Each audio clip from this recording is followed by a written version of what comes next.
So I'm going to start the YouTube feed after a couple of minutes, just going to give a little bit of time for people to join. We're going to wait until it's time, but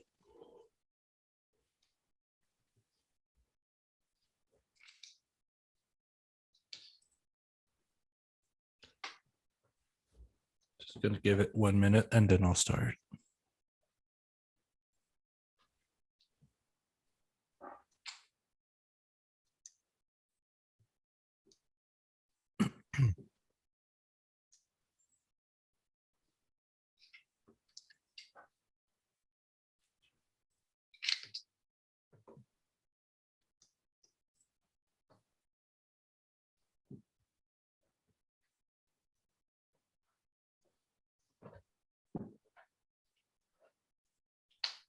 Okay, so I'll start YouTube now.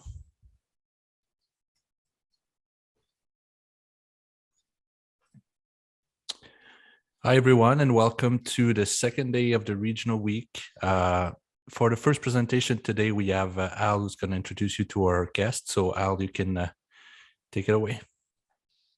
Great. Thank you, everyone. We're really pleased to have this session today on supply issues in Western Canada, supply chain issues.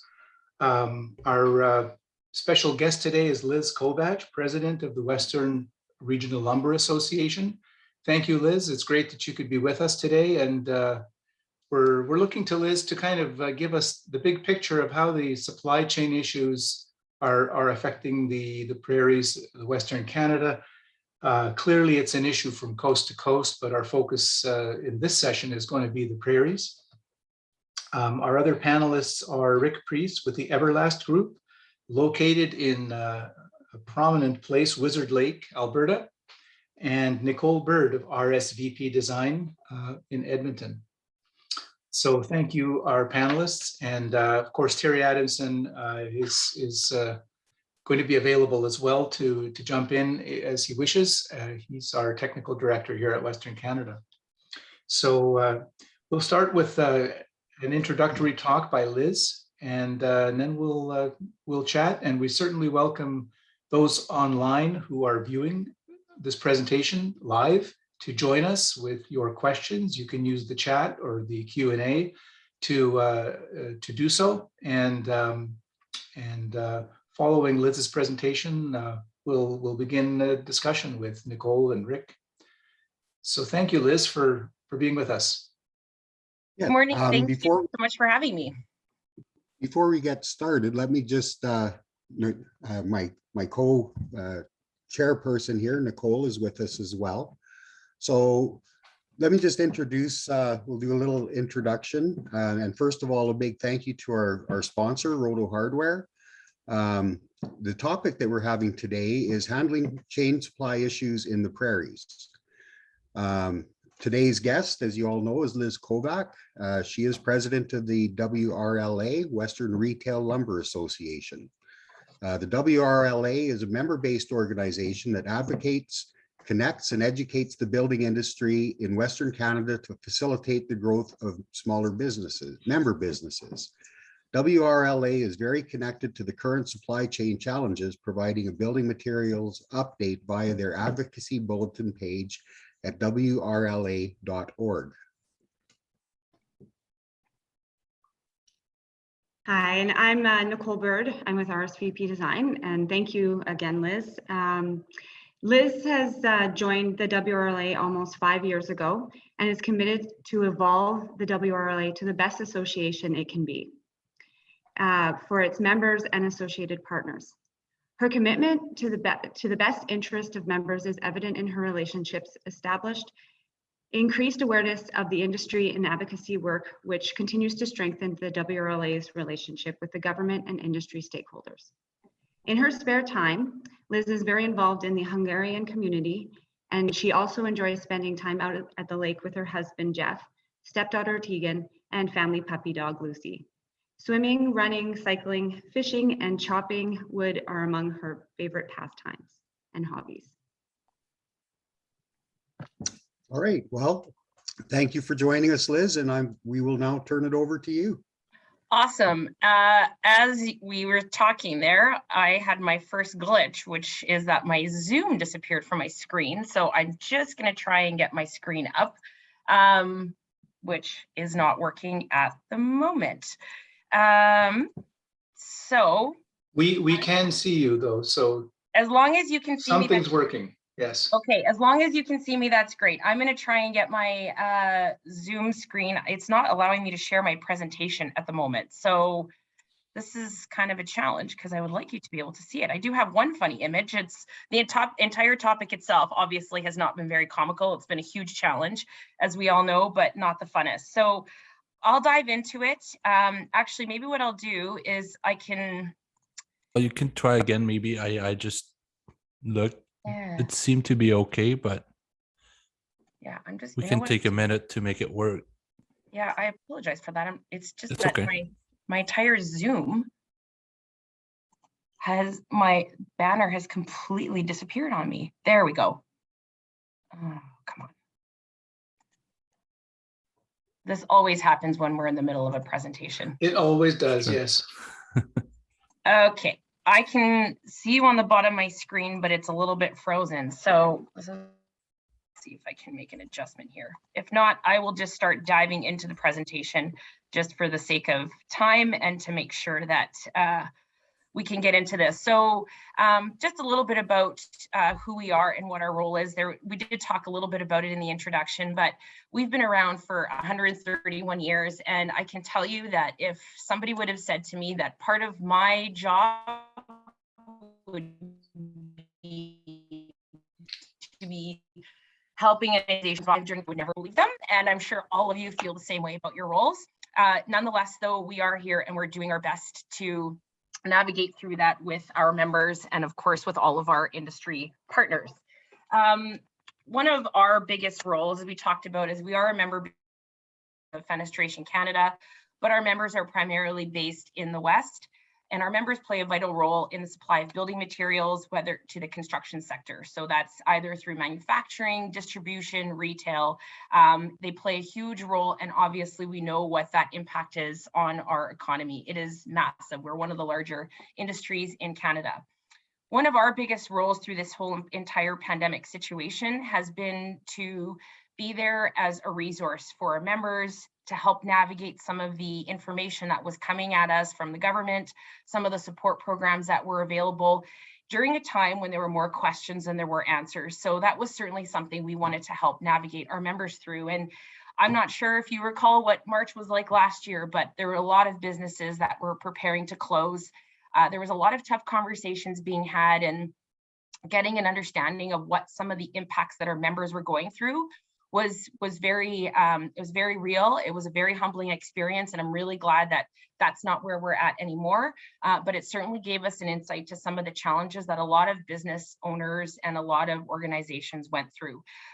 Another big piece of what we did was advocate to the government, and we spent a lot of time communicating with government, whether it was with the Western provinces, whether it was federally. We wanted to make sure that as we were progressing through the different phases of the pandemic, that our industry was looked at as a very important and strategic partner in that recovery. And some of that included advocating for tax credits and for eco-retrofit rebates, which clearly we're very excited that we've made some progress, and we worked with the Home Builders Association on that as well. And you know, we were really excited to see these announcements last year, but then of course it was adding fuel to a fire when you look at what's happening on the actual supply side. But we are excited to be able to at least look forward to some of the long-term impacts that will have on our industry as we move out of these different phases. And we also did have a lot of conversation with the federal government as well as Transport Canada. The transportation issues were real. There was a lot of concerns all of last year, and they continue to be there. And we wanted to make sure that we were voicing the concerns of our industry and really sharing with them the impact that some of the container issues and the costs were having on our member businesses. And we wanted to make sure that there was still some priority that was being assigned to help support that and get an understanding of where international relations were on that. We're still working on that piece. Obviously, sometimes working with government, it's definitely a marathon and not a race. It takes a lot of time to get some progress there, but it's something that we're continuing to do. And we're also in the process of, and we've continued to just track a lot of the issues and share what some of those issues are with the broader stakeholder groups. Last year, when we initially started to go through this pandemic, some of the phone calls I was receiving were very angry, and I could totally understand where people were coming from. But there was a lot of finger pointing that was happening at the time as to whose fault, who's to blame. And I think it's fair to say that there really isn't one group that you can blame. And truly, there's a compilation of issues that have brought us to where we are today. You can't see this at the moment, but my presentation is titled The Perfect Storm. And it goes issues going beyond lumber. So my next slide, which you can't see at the moment, is actually, if you want to visualize this, it's a picture of Bill Murray holding a groundhog from Groundhog Day. To be very honest with you, this has been a Groundhog Day type situation for a lot of our members and our suppliers, because they're experiencing a lot of the same conversation every day. And I think all of us want to wake up every day and say, are we there yet? Are we past this? And we're not quite there. So just to dive into some of the key issues that are impacting the supply chain, and I'll go through these, and I can also send the presentation afterwards. Then we'll have some time for some conversation. And if you have any questions about specific product lines, I will be very much happy to review that with you. But when we look at some of the factors, there's a barrage of issues that we have been impacted with. The biggest disruptor that we really have experienced is COVID. There is no question that that has put the largest pressure on our global supply chain. All that did was continue to create issues further down the line. And when we look at where we were last year, there was a need for a lot of PPE.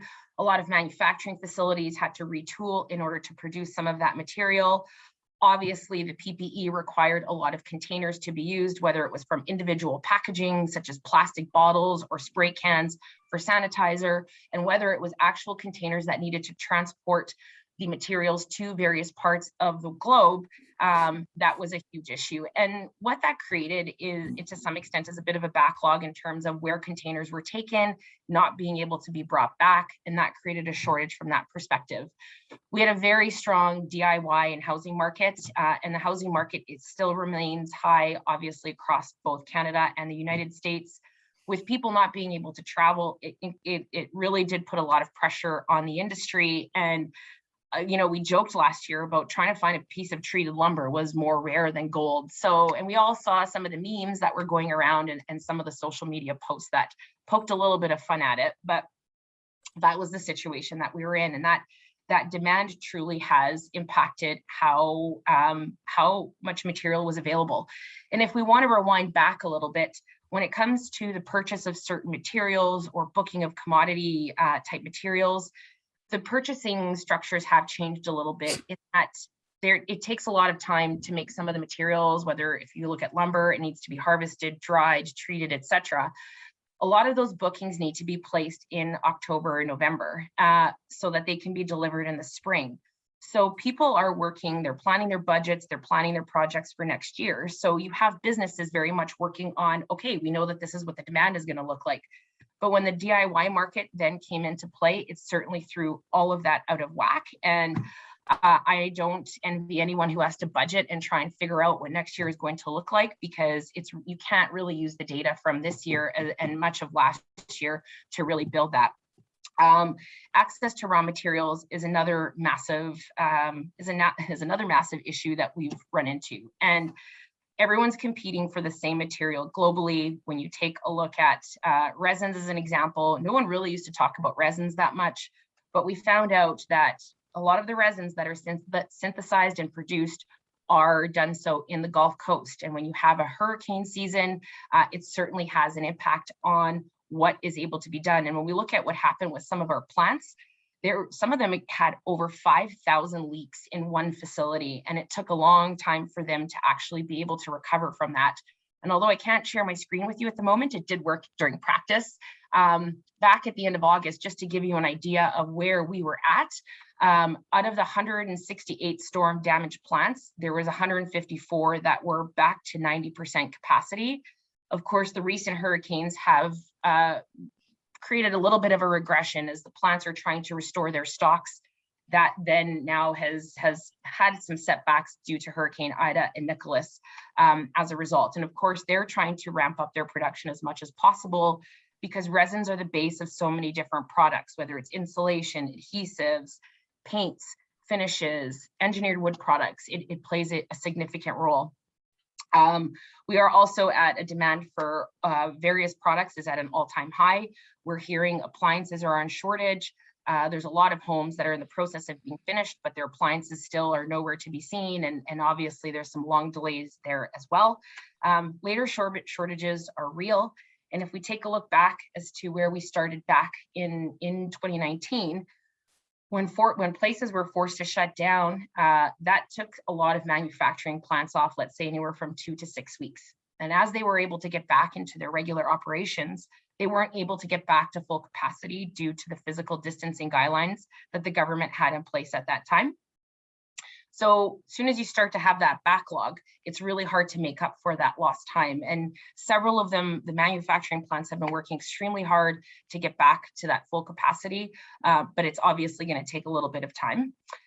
Transportation was also another really big one. Obviously, it started with on the rail side of things, trucking, ocean freight, and containers. It's a big part of it. We'll talk a little bit more in detail about that in a moment. And then we're also going to see some building code changes as we work towards net zero.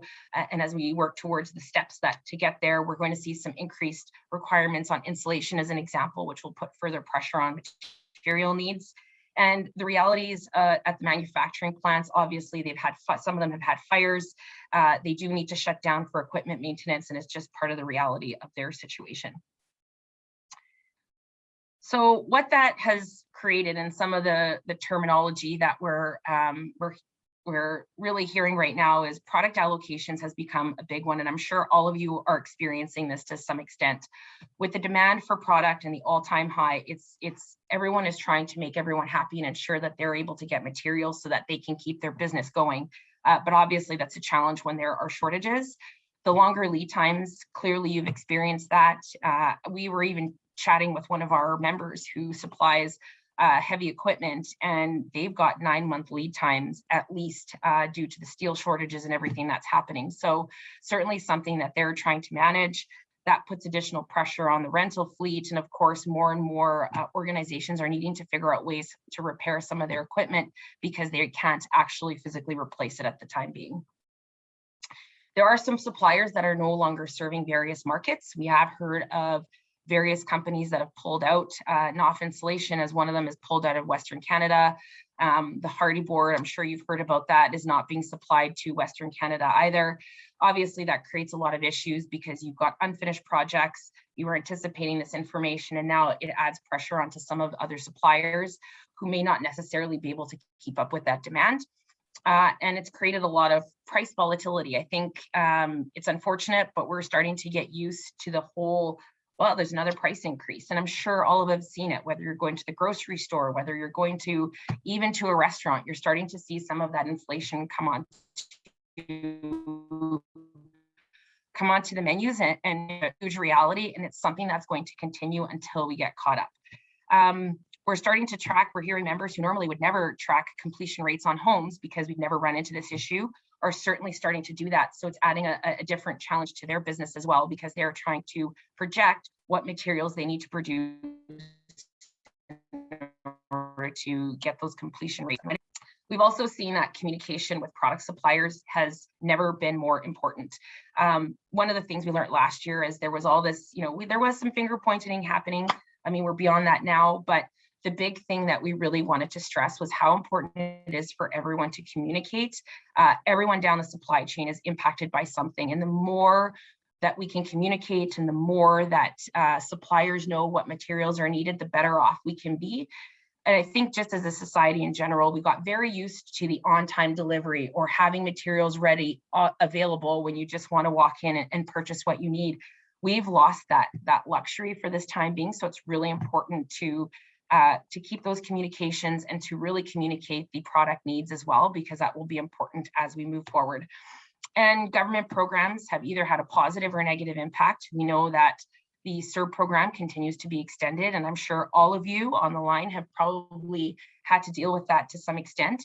And it's a real issue. We certainly have seen business owners who have had to take on different roles. They've had to focus on procurement of products. Some of them have had to take on deliveries because they don't have enough staff. And so there certainly has been a shift in some of the responsibilities on a day-to-day, and clearly that has an impact on people's well-being, and both mentally and from a physical perspective.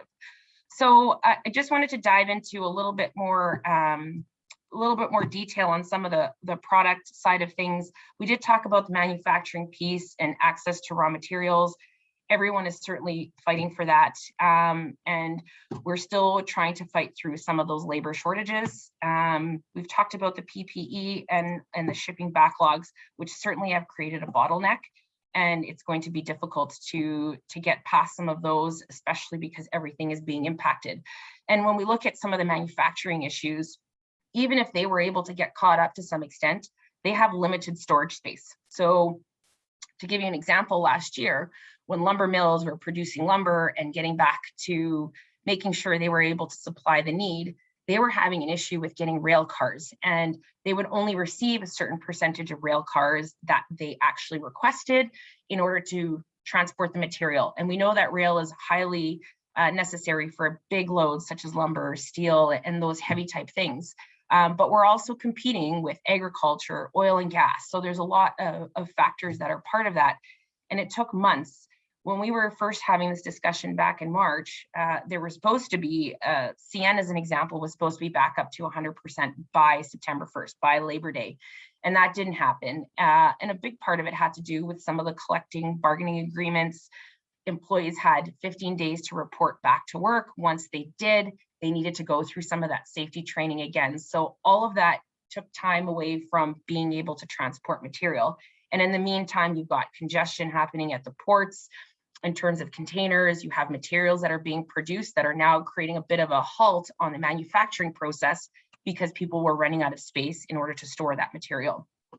So certainly that was an issue. And I'm not sure if you've seen any recent pictures, but I was in BC a couple of weeks ago, and it was pretty interesting to see the pileup of containers. I don't think I've ever seen that before, but in fairness, I never used to really pay that much attention to it until I started to work in this industry. We did talk about some of the transportation and logistics. One of the biggest issues that we're facing right now from the global supply is the actual ocean freight and the transportation from that perspective. Any type of materials that were in containers, we were looking at, kind of at the bottom end was a $3,000 US bill for a container to be transported over. The inflation on that has gone anywhere from 20,000 to over 30,000 as well. And there's a lot of products that don't have those margins to cover that. So clearly that's creating a lot of issues. And even then, the challenge with that is there's no guarantee that your product is going to get where it needs to be, even if you're paying those escalated rates. So definitely some competition there. And then the other piece is with the port congestion as well, there needs to be some infrastructure invested into helping to deal with some of that. We know that there are 600 vessels that are currently in production to come on board starting in 2023. So it's not an immediate solution, but the challenge that's being faced right now is obviously that port congestion and not enough labor and maybe not enough innovation on that front to help support faster movement there.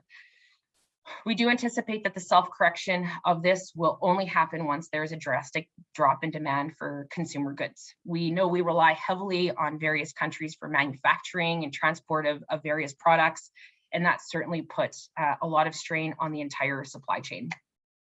We also learned, if there wasn't enough hits coming, that the production capacity in China has been recently impacted due to power supply shortages. So that is going to now create further disruptions. And when I read that, I was kind of shocked because I sort of thought we were almost at the tail end of the hits just keep on coming, but that's clearly not where we are at.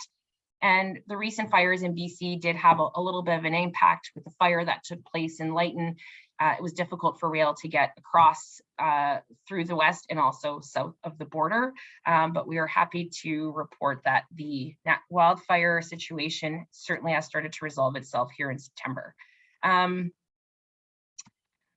Obviously, the natural disruptors, we just talked about wildfire season. It's a reality of forestry. The activity did have a short impact. It dissipated through September.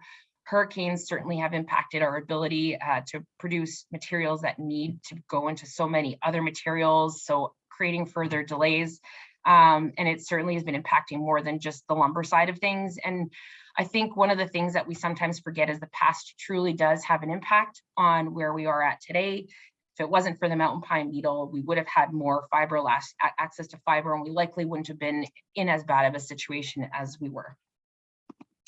So if we want to take a look at some of the insulation, obviously insulation has been struggling in terms of being on allocation. There's shortages there.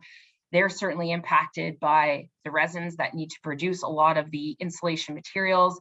And the other thing we learned last year was that fiberglass is produced from recycled glass. And with the restaurants being closed across the country, there was a shortage in glass, which was kind of surprising because I thought for sure there's a lot of people who compensated for that at home, but it just goes to show how various sectors truly do contribute to some of the materials without us really knowing it.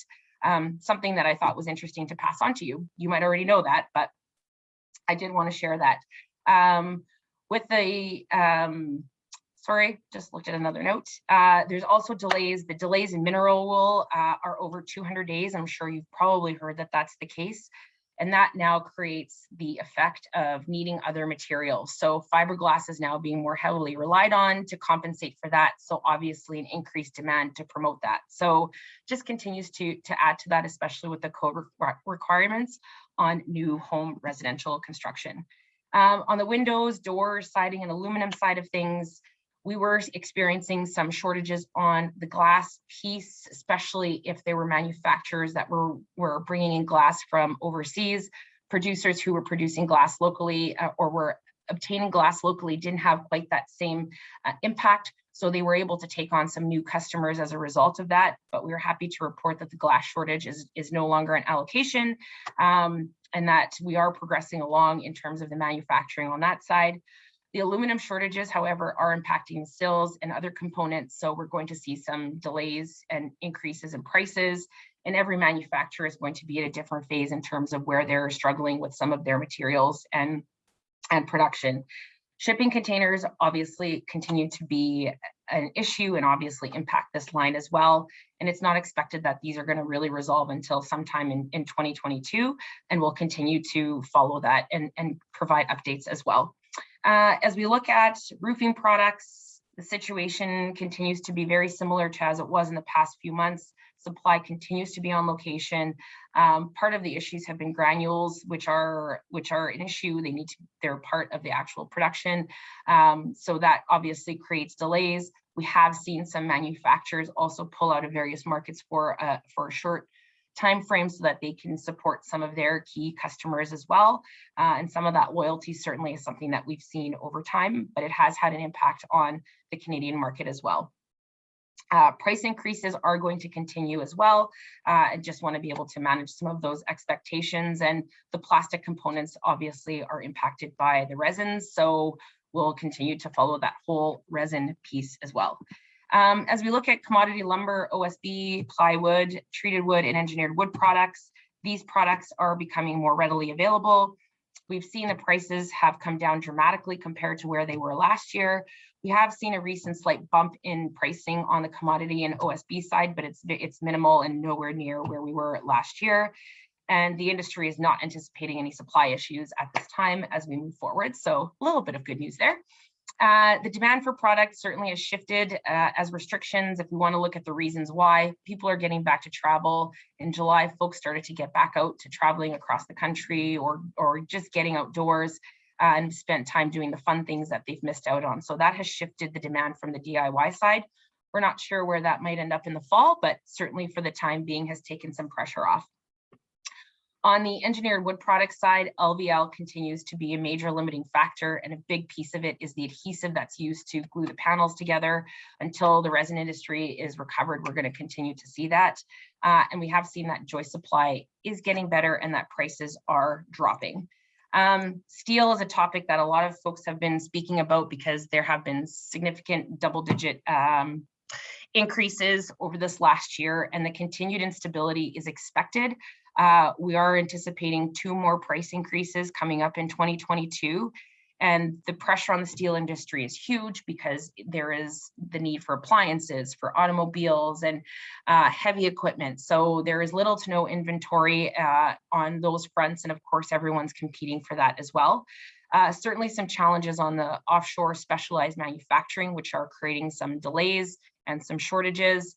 Steel studs are on high demand, and we know that the mill capacity is outstretched, so that is impacting all product lines associated with steel, whether it's siding, roofing, etc. On the moldings, interior finishes, and sealants, moldings, the product continues to be on allocations. The situation with moldings is expected to worsen before it gets better, so we're expected to see it get, in the next 3 to 6 months. We do expect the situation to be a little bit worse. There is record high demand. And one of the challenges that we have is North America is struggling to produce or to provide enough raw fiber in order to produce the materials.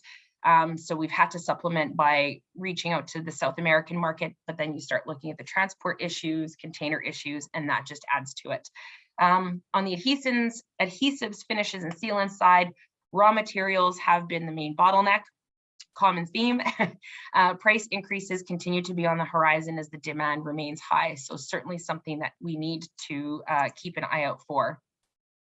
And I guess the big question is when will we see relief? And no one has a crystal ball, but the biggest thing that we need is for supply to actually catch up with the demand. And as we start working through some of these challenges, and as we pay attention and make sure that we're working with our partners to move things along, we're going to continue to see a lot of this volatility and shortages.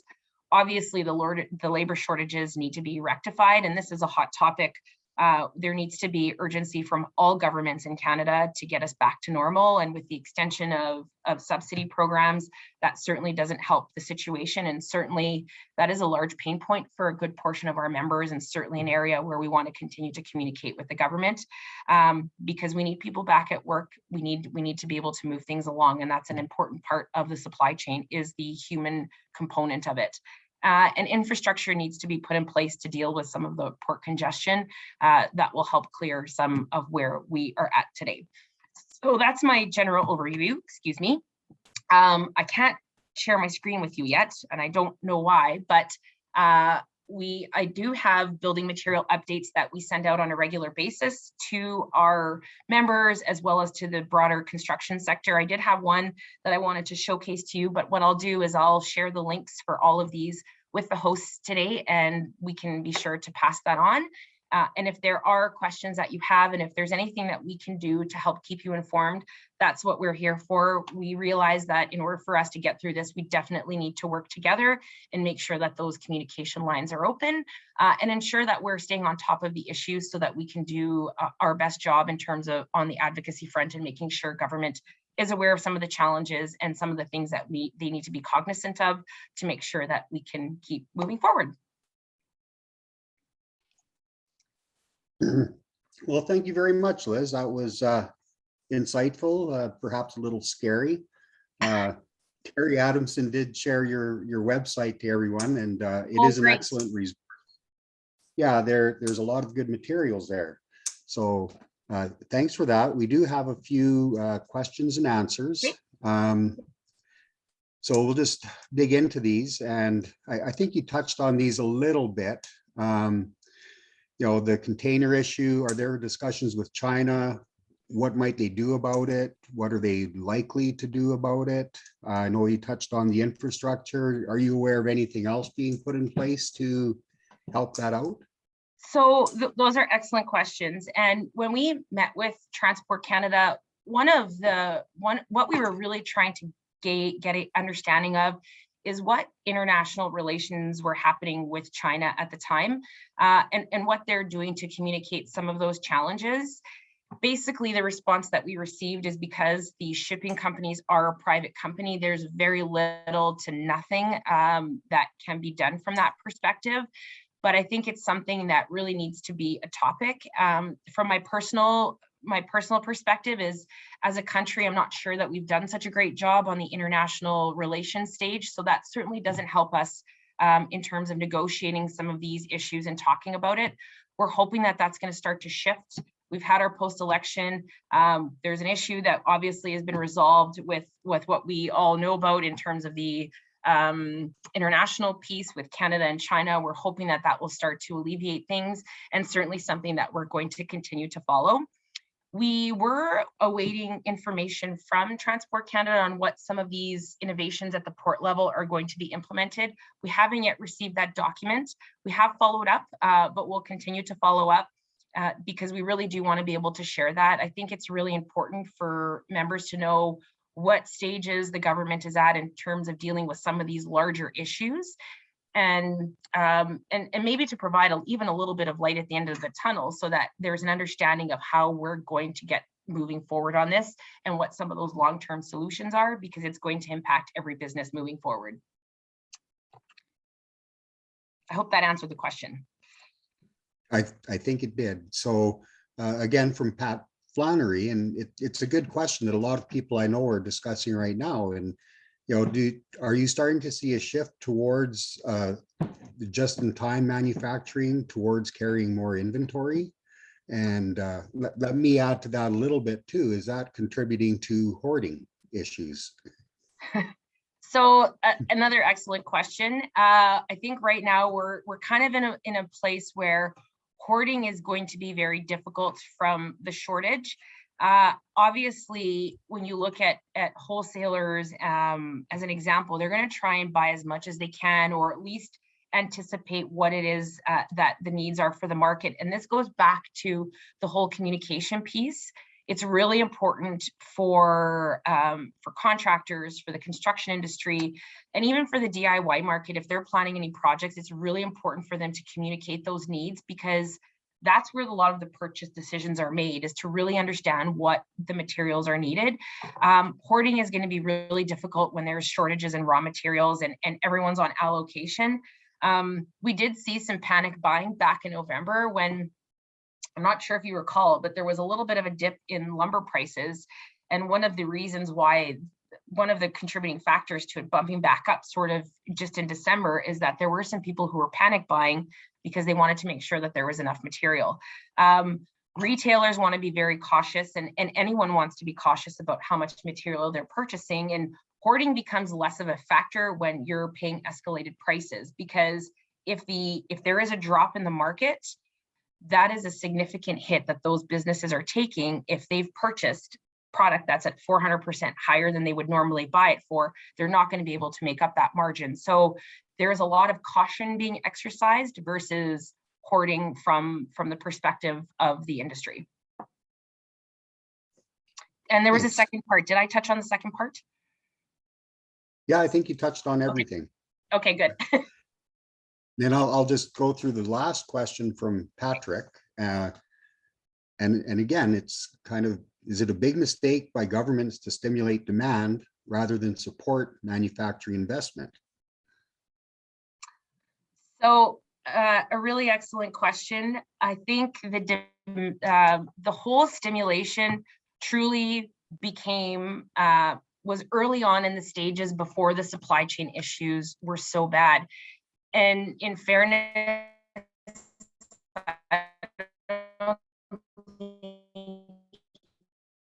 anyone could have not really knew what was going to happen. And I don't like the weather that happened in Texas. No one could project for that as an example. I mean, they never have a freeze like that. So it's, I think really what it comes down to is timing of when these conversations were had versus the support. And obviously support to move this along is really important. And if there is something from your perspective that you think we should be bringing forward to the government and to various stakeholders, we will gladly do that.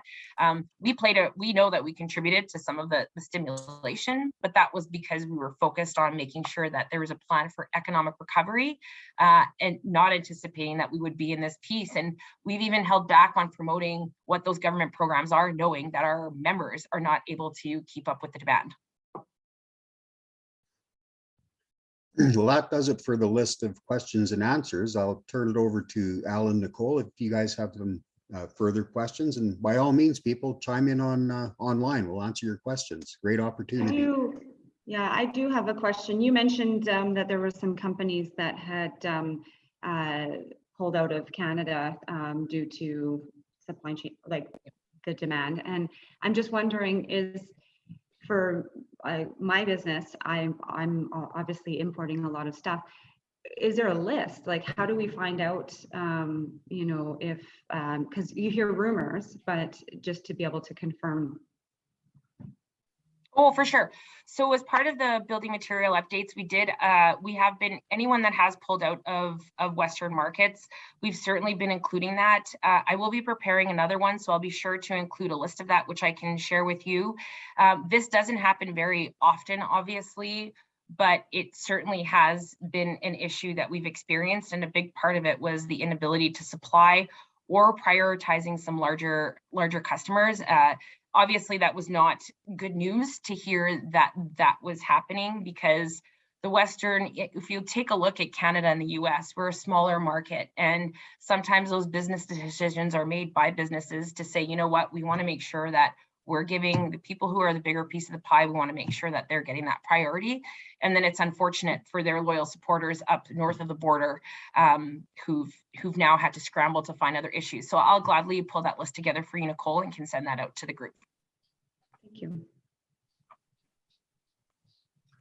So just a thought, Nicole, you know, as you've described the various you know, cascading effects of natural disasters, you know, and international issues adding to the, you know, adding to COVID, adding to all the other things, it's showing that we have a very widely distributed supply chains, right? They're global in scale, even for components that might be relatively inexpensive. You know, they're traveling a long way. So it's kind of showing that we're much more vulnerable to this kind of disruption than we thought. You know, we've had decades of trouble-free operation and just-in-time delivery, and everything's moving like clockwork, and all of a sudden the clock's broken. Has this led to discussions around sort of systemic approaches, or are companies beginning to think differently? You know, especially I would think maybe manufacturers, you know, are they starting to think differently about their supply chains? So that's an excellent question. And we have had some conversation with some of our manufacturers to say, you know, maybe it's time for us to start looking at having some more manufacturing take place in Canada and more locally, so that we can better support North America, as an example. The challenge there then becomes what the consumers are willing to pay for materials. So, for example, we've relied heavily on China to be the machine to manufacture a lot of our goods and services that we buy, and it's certainly allowed for, you know, lower prices. Think of the dollar stores, think of the Walmarts. Those have all been companies that have thrived off of that type of pricing.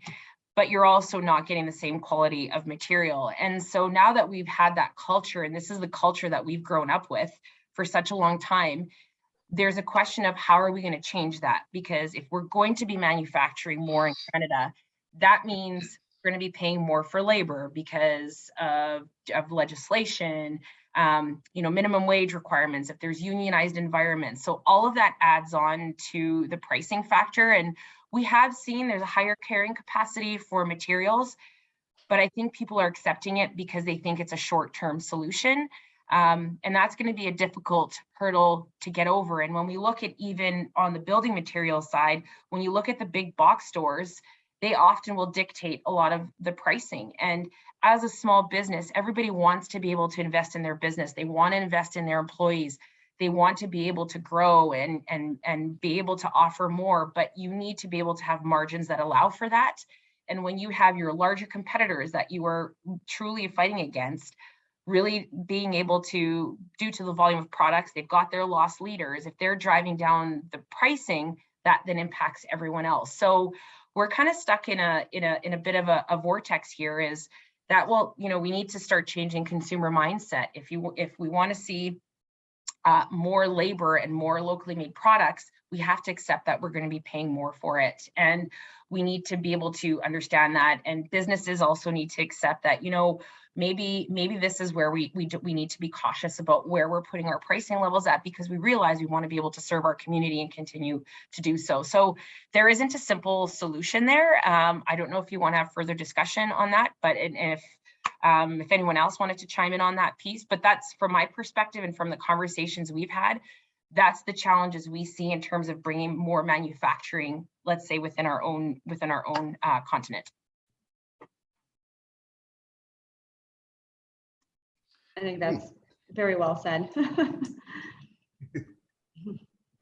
You know, we had our session yesterday was about, we started off this conference with Tony Clement speaking about an initiative he's involved with called Reshoring Canada, where they're looking at, you know, critical supply chains from a national point of view and trying to be less dependent on foreign sources. And you know, it might be easier to tackle that on some sort of high level items like maybe critical minerals or something like that.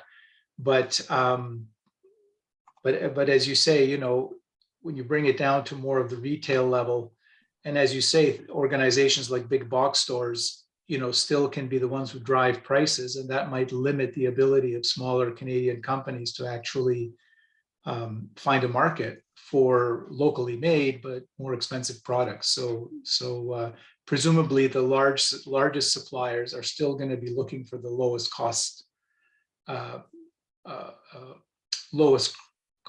products, and they will have better access to those than smaller local companies will.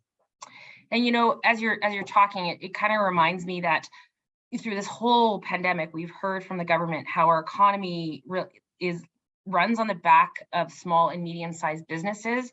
And I think if we want them to continue to thrive, we need to start focusing on how maybe we can help them a little bit more in these types of situations. And when they're struggling to have labor, if they're struggling to have their employees come back because they're getting paid to be at home and playing video games, that's not giving them the support that's in line with how they value them as a contributor to the economy. So definitely worth some broader discussion as we move forward.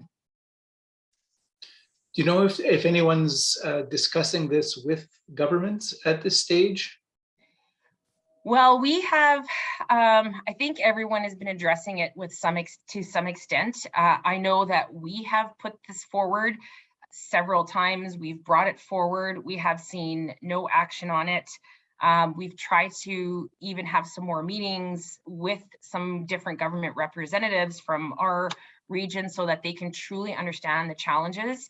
One of the things that we're in the process of doing right now is we want to build a case so that we can have some traction on that discussion. One of the things we learned last year is in order for us to move forward with a tax credit, we really needed to build a case for support. We conducted an economic impact study, which really highlighted the impact that our industry has on our local economies, our broader economy, and the amount of people that are employed in the tax dollars that generates. And we need to do the same for the labor issues. We really need to get an understanding of where some of those gaps are, because we want to start addressing them with programming. And from our perspective, we want to start working with younger ages. We want to get into the high school curriculum, and we started to actually make some progress. Actually, Eddie Cho, who you know, is part of working with us on that piece. And as we started to make traction, we had to put a pause on that due to COVID. So from the labor perspective, we really need to build a case to the government to showcase what the issues are, what the long-term impacts are going to be, and how they can support to make sure that we don't start to experience that. When you look at the location of, let's just say, the small lumber store, they're in 330 communities across the Western provinces. A lot of those are in small towns. Even Wizard Lake is an example, in little remote communities. And so they're an important component to building the infrastructure. They provide jobs for the local community. They support the charities or any type of sports teams that are there. They're critical to the infrastructure. So we want to make sure that there is some type of support to make sure that there is education, that there is good jobs, and that there are folks who are aware that this industry is an amazing place to work. And so that's something that we're working on with the government, and probably an area maybe as an entire construction industry where we can start maybe working together. We have a louder voice if we pool our resources through our actual collective membership. We have thousands of businesses that can certainly make an impact there. Yeah, I had one more question come in from Patrick Flannery, which actually you lead into this wonderfully. Has there been an impact to labor because of the pause of immigration to Canada? Oh, 100% there is. There's no question that that has had an impact. A lot of when you look at it, especially a lot of the rural communities, that's where there's a lot of planning that takes place. A lot of infrastructure is invested in those communities to make sure that as there is immigration coming in, they are set up, the community is set up to accept folks from various parts of the world and make sure that they have a home, make sure that they have a community that their families can be a part of. And by not having that, it certainly has created an impact. And, you know, we have there's a lot of jobs that are available out there. And as Canadians, we have a tendency to maybe be a little bit more picky about what it is that we want to do. And the reason why we rely on immigration is because Canada is such a great place to live. And when you're transitioning from a different part of the world, you have a whole different opportunity by coming here. And so it's certainly something that that has been an issue and hopefully will change as the borders start to open up.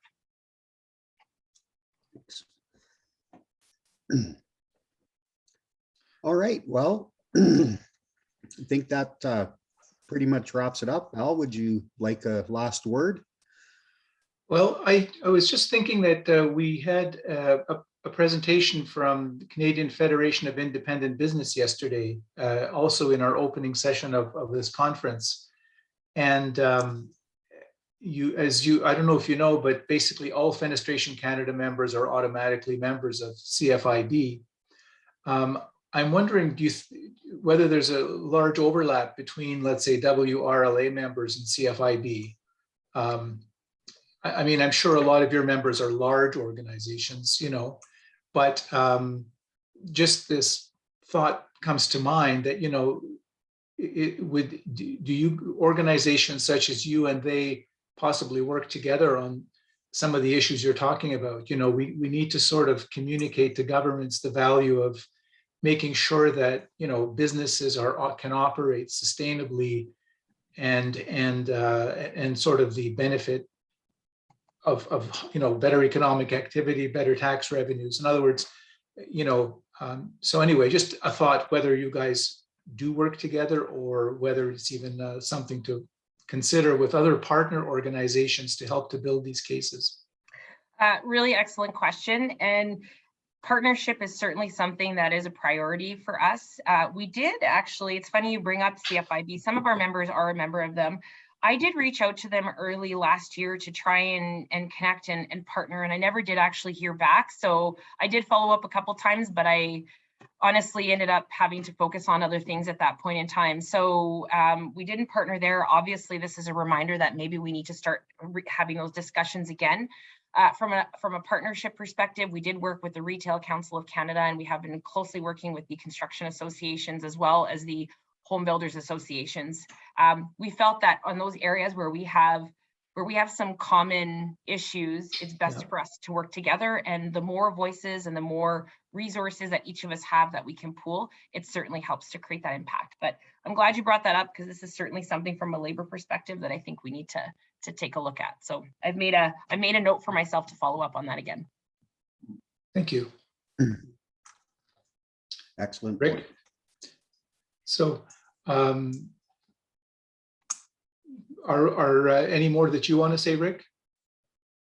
I just see another Q&A come in, and it's from Pat Flannery again, who's always Thanks with for all us. the questions, Pat.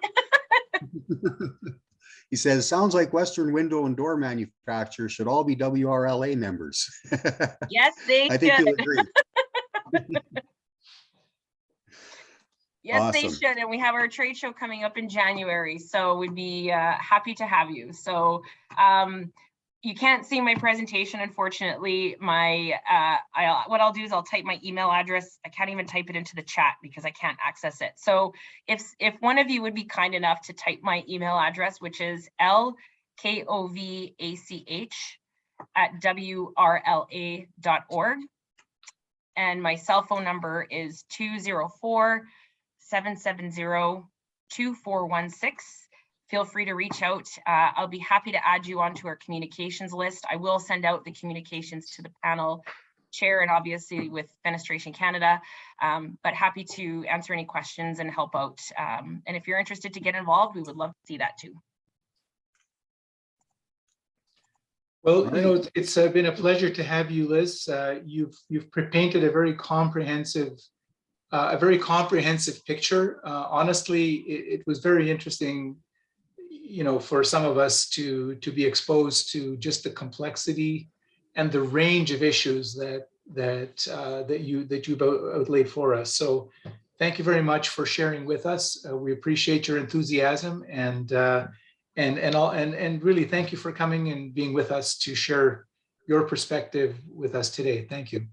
Thank you, and I look forward to working with you guys again. Yes, it sounds like it would be worthwhile for Fenestration Canada and WRLA to connect perhaps more often. I agree. Anything more from you, Nicole or Rick? Just yeah, thank you for all the valuable information. And I think my takeaway is, you know, as individual companies, we just have to try and be as proactive as possible and really communicate with customers and just everyone.